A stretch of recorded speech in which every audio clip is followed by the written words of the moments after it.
Peace and greetings to you guys. I am doing my long Sunday run. I wanted to use this opportunity to field some questions from the comment section on my channel. One question I think that was important, which is, did I think that physician assistants should have total autonomy like nurse practitioners, and specifically on the level equitable of a doctor. Now, I personally do not think that this is a good idea. It is just me personally. I've been a PA for 20 years now. I've functioned with about as much autonomy as a PA can have. I mean, I've run clinics. I've been a coordinator for major clinical trial studies. So I had a lot of autonomy. Now, as far as PAs being able to be like the nurse practitioners, I have to say, even though I work with nurse practitioners, I still consider myself ignorant about the nurse practitioner practice paradigm and just how much autonomy they have or don't have. I don't know if it still varies from state to state or if it's contingent upon the practice. I don't know. I've interviewed nurse practitioners on my channel, and somebody in the comments section always says, they're not right. They don't know what they're talking about. They don't say what they do, actually. But I don't know what nurse practitioners are fully capable of. Now, with us PAs, we've come a long way in terms of getting autonomy and prescriptive rights and being able to schedule, write for scheduled medications and things like that. I don't know that we necessarily need that much autonomy. There's PAs that are way, way out in the rural areas where doctors aren't practicing for one reason or another, and they run their own practices pretty much, but they still check in with a doctor. So I mean, there you go. I've worked in the inner cities for the past 20 years. It doesn't quite pay the best. So, the doctors with whom I work are there as like, they're doing God's work for charity. And they tell me they could make a lot more in the private sector, or certainly the pharmaceutical sector.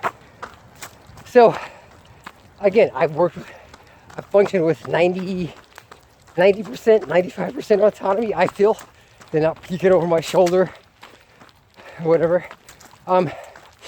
Will this change in the future? Possibly.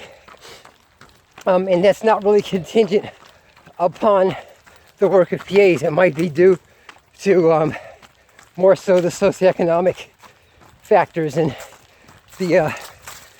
the role that plays in the healthcare delivery system dynamic. I think the doctors have actually lost autonomy, as it stands in America anyway. And from what I've seen in Great Britain, they're overworked, and from what they've told me, they are underpaid. And then, the student loans are killing them. So they're disgruntled also. And they've lost autonomy. They gotta answer to medical boards, and the funders of their hospital or clinic. So, and you got the Department of Health breathing down your neck, different governing bodies, OSHA, CLIA, HIPAA.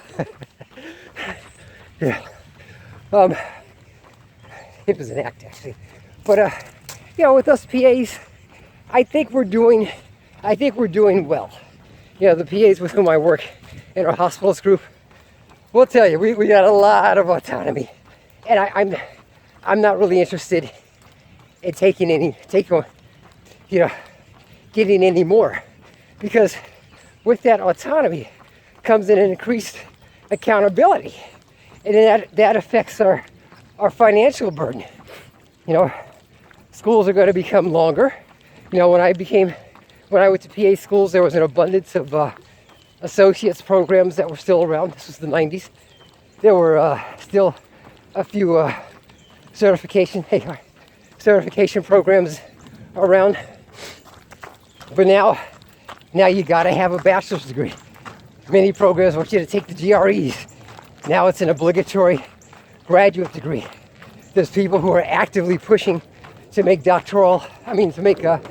PA profession an obligatory doctoral degree. That's probably going to happen within the next 20 years. You know, that's going to be hard on a lot of people that you know, maybe would be outstanding PAs, but it's like, well, now you got 4 years undergraduate, GREs, there's a PAC, CAT, like the MCATs, and we have a doctoral degree, so we're Dr. PA with 100% autonomy. And it's gonna block a lot of people out, anyway, for financial reasons and time reasons. Same reason why many don't go to med school. So, kind of rambling on. Yeah, I think our profession collectively should ask if that's really what we want. And there's this guy, John Belinsky, CME for Life. He covered it in one of his videos. Is that really what we want as PAs? I don't know if it's the best thing for our profession. You know, our liability insurance is not that high relative to when compared to doctors. You know, so we'll be in the same proverbial boat as the doctors. Hospitals will say, well, now this PA wants $200,000 a year because they're like, hey, we got as much education as the doctors do. Yeah, I got a doctorate like they do. We got autonomy also. You know, and that may affect the propensity for which administrators are eagerly talking and trying to run at the same time, get passed up. That may affect how readily administrators are to hire PAs. We've come a long way. I don't think we should kind of shoot ourselves in the proverbial foot. I think that we should work in conjunction with groups like the AMA, the American Medical Association, and physician assistant or physician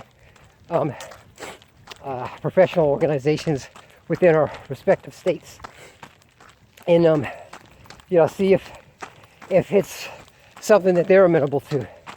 That's it.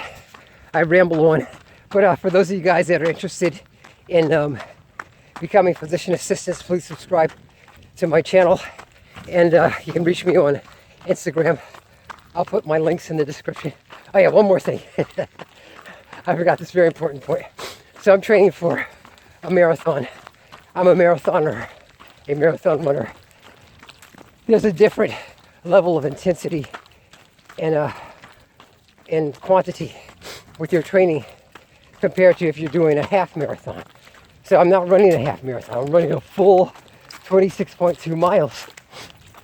You know, so I couldn't call myself a marathoner if I just trained for a half marathon and ran a half marathon and expected to get the same thing that you get at the end of the marathon, which is a medal that says finisher of the 26.2 mile marathon. I should get that too. Yeah, but you only ran 13.1 miles. Yeah, but I worked just as hard. Well, this may be true, but you only did half the distance. So that's something to consider also. Yeah, med school is long.